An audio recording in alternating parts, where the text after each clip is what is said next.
त्रिपुरा के पहाड़ी आंचल में दो सुंदर बहनें रहती थीं। उनके बालपन में ही उनकी माता का स्वर्गवास हो गया। उनके पिता अचाही पुरोहित थे।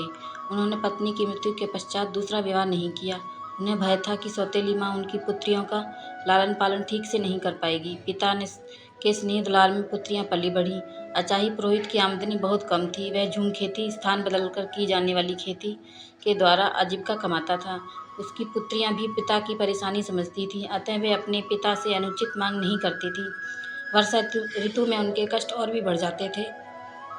वर्षों से मकान की मरम्मत नहीं हो पाई थी, अतः बरसात का पानी घर में घुस जाता।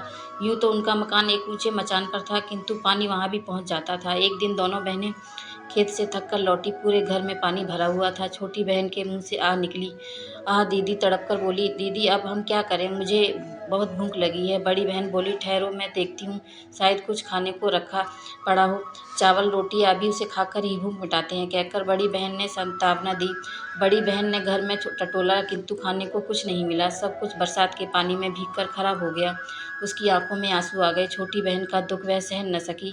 उसने प्रतिज्ञा की, मैं उसी को अपना पति मानूंगी जो अपने मेरे घर को संवार देगा। जिस तरह उसके सबके कष्ट दूर होते हैं, उसी तरह वह दुख भरी रात्रि भी बीत गई। अगले दिन जब वह दोनों बहनें घर लौटी, घर की काया पलट देखकर दंग रह गईं। सारे घर की मरम्मत की गई थी तथा खाने पीने का सारा सामान भी मौजूद था। इतने खाद्य पदार्थ उन्होंने पहले कभी नहीं देखे थे। अचाई ने भी घर का परिवर्तन देखा तो उत्साह के साथ बोला, हो न हो, यह वन देवी का ही कृपा है।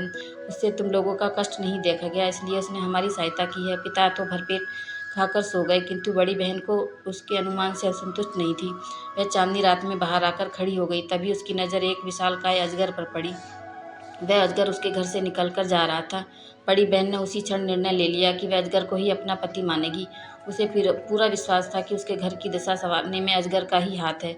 छोटी बहन के लाख समझाने पर भी वह अकेले खाना खाने नहीं बैठी।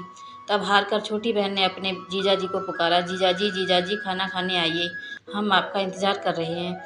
यह आवाज़ सुनते ही अजगर घर में आ पहुंचा। दोनों बहनें उस विशाल स्वरूप से घबरा गईं, किंतु शांति से भोजन करके वह लौट गया।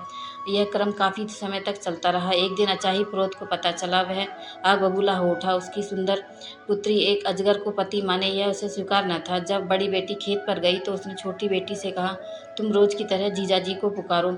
छोटी ने समझा कि शायद उनसे मिलना चाहते हैं। उसने फिर हाँक लगाई, जीजाजी, जीजाजी। अजगर ज्यों ही मचान के पास पहुंचा, आड़ में छिपा अचाही पुरोहित ने तेज हथियार से उसके टुकड़े टुकड़े कर दिए। छोटी बहन फूट फूट कर रोने लगी।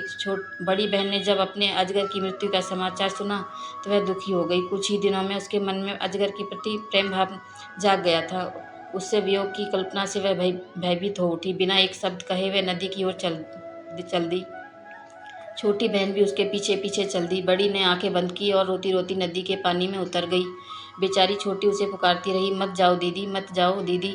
बड़ी बहन ज्यों ही नदी में उतरी तो सीधे एक राजभवन में पहुंच गई। जल के नीचे इतना सुंदर महल देखकर वह दंग रह गई। प्रवेश द्वार पर उसका पति अजगर स्वागत के लिए खड़ा था। उसके बाद वह वहीं सुख से पूर्वक रहने लगी।